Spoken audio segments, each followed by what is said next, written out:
Bonjour à tous. Alors dans cette vidéo, petite vidéo pour le passage de trigonométrique à algébrique. On fait tout le temps avec les élèves le passage d'une forme algébrique à une forme trigonométrique. Mais parfois on néglige un petit peu le contraire. C'est vraiment pour que vous voyez les choses d'aspects différents. Donc là, c'est très simple, vous allez voir. Mais il faut l'avoir fait une fois. Donc on part d'un complexe ici Z0. On vous donne sa forme trigonométrique. Donc vous avez en facteur le module 7. Et ensuite vous avez sa partie réelle qui est cosinus pi sur 3. Et sa partie imaginaire, sinus pi sur 3. Ça veut dire tout simplement que son argument c'est pi sur 3 et, et son module c'est 7. Enfin, un argument c'est pi sur 3 et son module c'est 7. Comment repasser à la forme algébrique? Alors, déjà, vous pouvez tout simplement développer 7 fois cosinus pi sur 3 plus 7 fois i sinus pi sur 3, c'est déjà une forme algébrique, puisque vous avez une partie réelle ici et i fois une partie imaginaire. Donc c'en est une. Après, par habitude, on va calculer les cosinus. Alors il faut les connaître par cœur. J'ai mis les tableaux ici, tableaux que vous devez vraiment maîtriser. Pi sur 3, donc à savoir, donc c'est sur le cercle géométrique, c'est ici, c'est plus haut que pi sur 6. Donc c'est lui qui a ici, qui utilise la moitié du rayon horizontal. Donc vous avez un cosinus égal à 1,5. Vous voyez, on retrouve ça ici. Donc son cosinus, c'est donc 1,5. Donc ici, on aura 7 fois 1,5 plus 7i fois le sinus de pi sur 3, qui correspond à 1,5. Ça sera racine de 3 sur 2. On développe, on simplifie plutôt, ou en tout cas on met ça sous une forme acceptable. Donc 7,5, vous pouvez écrire 3,5, mais on aime bien les fractions en maths. Et ensuite on a 7i racine de 3, le tout sur 2. Alors, vous pouvez mettre le 2 comme ça, ou mettre que le demi. Voilà, ça revient exactement même, évidemment. J'en profite pour le répéter. Voilà. On met souvent la racine de 3 après lui, mais si vous la mettez avant, c'est pas grave, à condition que ça soit bien clair. Donc vous voyez, c'est très très simple. Alors, si vous voulez le placer ce complexe, donc on y est, où est-il? Petite figure, donc ici, je l'explique. Alors il y a deux façons de placer votre point. Première façon, c'est de partir du cercle trigonométrique, de trouver là où on appuie sur 3. C'est ici. D'accord? Et une fois que vous l'avez, vous prolongez la droite. Voilà, vous avez donc votre point qui est sur cette demi-droite. Et là, vous avez deux façons de faire. Soit, vous utilisez le 7,5, c'est-à-dire vous savez que l'abscisse du point c'est 7,5. Ici, j'ai placé une droite d'équation x égale 7,5. Et donc, vous faites l'intersection avec votre demi-droite. Ou alors, vous utilisez le fait que le module de votre complexe est 7, donc il est situé à une distance de 7 de l'origine. Donc, vous avez un grand cercle ici, de rayon, ici, 7. Donc, vous voyez, trois façons d'avoir trois informations. L'abscisse qui fait 7,5, le rayon qui fait 7 et l'angle ici qui fait pi sur 3. Alors le plus dur en général c'est les angles, donc si vous avez le rayon et une abscisse, il vaut mieux utiliser donc le 7,5, c'est-à-dire vous tracez 7 verticales, vous tracez ensuite le cercle de centre haut de rayon 7 et vous prenez l'intersection entre le cercle et cette droite et vous aurez exactement donc le point C. Donc voilà, enfin le point ici que j'ai appelé C mais qui s'appelle plutôt M0. Donc voilà. Pour Z1, alors, on va calculer cos pi sur 4, vous le connaissez dans le tableau ici. Racine 2 sur 2, c'est donc cette colonne-là.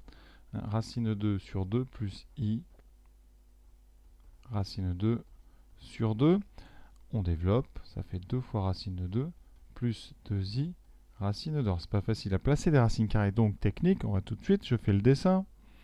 Alors, comment le placer ce complexe? Première étape, son module c'est 4.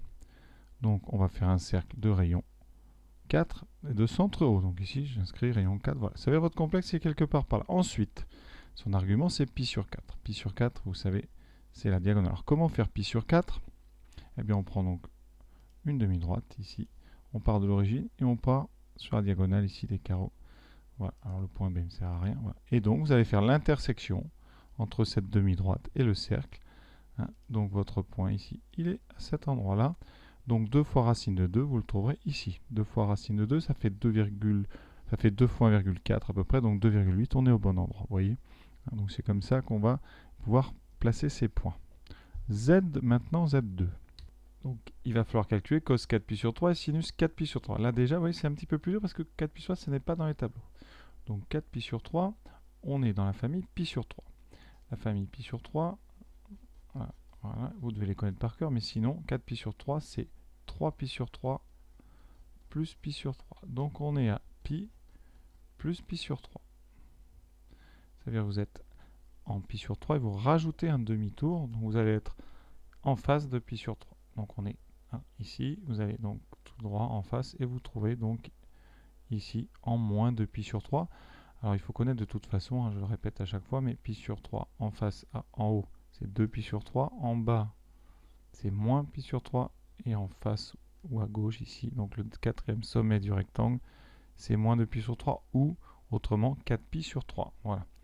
Donc vous êtes bien en face. Ça veut dire que vous êtes dans une partie ici où le sinus et le cosinus sont, ici vous êtes en bas, sont négatifs. Donc on va prendre les valeurs de pi sur 3 qui sont 1/2 et racine de 3 sur 2 et on va mettre des moins.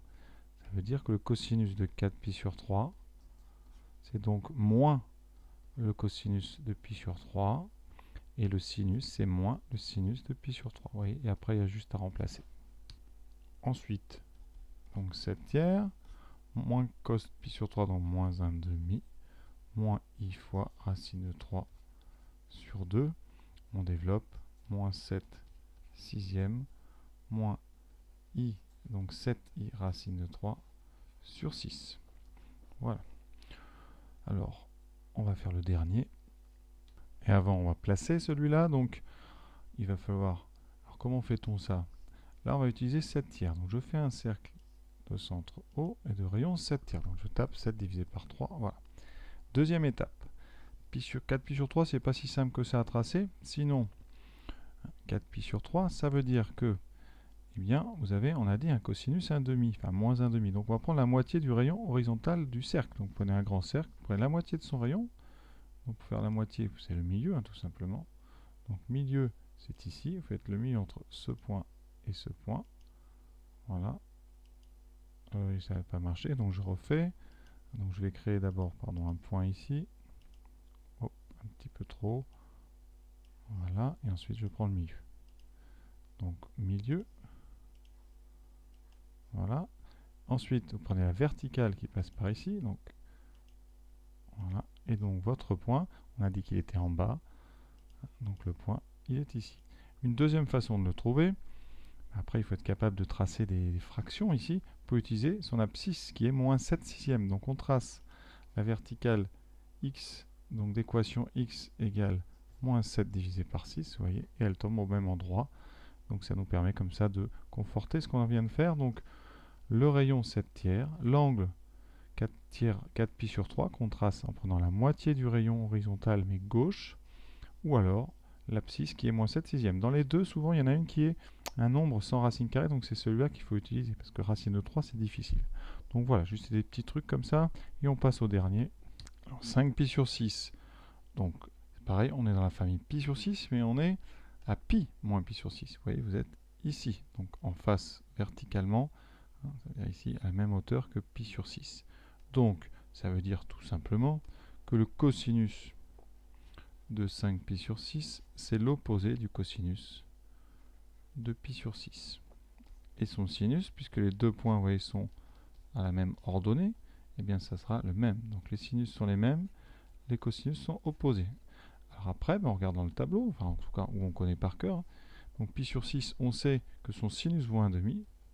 C'est comme ça d'ailleurs qu'on le trace. On prend la moitié du rayon vertical et en haut, donc le cosinus, ça sera moins racine de 3 sur 2. Donc notre forme, eh bien, algébrique, ça sera 1/5 de moins racine de 3 sur 2 plus i sur 2. On développe moins racine de 3 sur 10 plus i sur 10. Pour le tracer, première chose, j'ai fait déjà un petit zoom parce que 1/5, c'est un module qui est très petit. Ça veut dire votre complexe, il est sur un cercle de centre O et de rayon 1/5. Divisé par 5, c'est-à-dire 0,2. D'accord? Le cercle trigonométrique, pour info, on va le tracer. Il est de centre A et de rayon 1. Voilà. Ensuite, on a plusieurs façons de le tracer. Si vous utilisez le petit cercle ici, vous allez avoir, on a calculé, une partie imaginaire de 1/10. Donc je vais tracer la droite d'équation y égale 1/10. Voilà. Votre complexe, il va donc être à gauche sur cette droite et sur le petit cercle. Vous voyez, vous allez le trouver ici. autre façon de faire. On va d'abord utiliser le grand cercle, on va tracer un angle de 5 pi sur 6. Alors pour ça, c'est le sinus qu'on va utiliser, le sinus 1,5.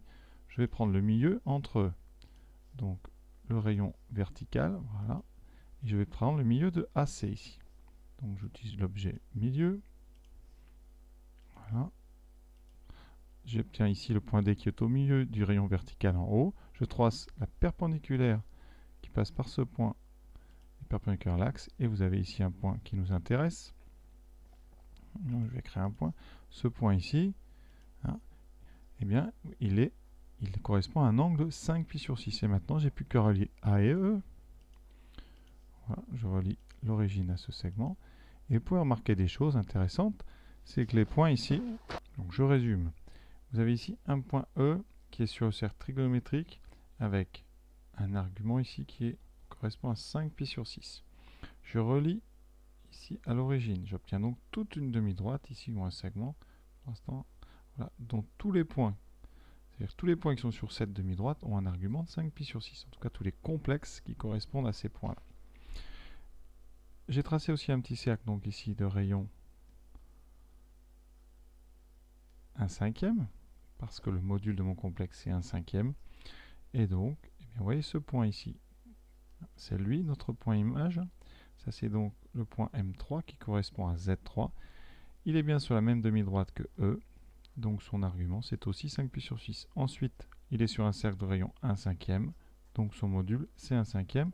Il s'écrit donc 1/5 fois eh bien, cos 5 pi sur 6 plus 5 pi sur 6. Donc voilà ce que je vous propose comme explication. J'espère que ça vous va.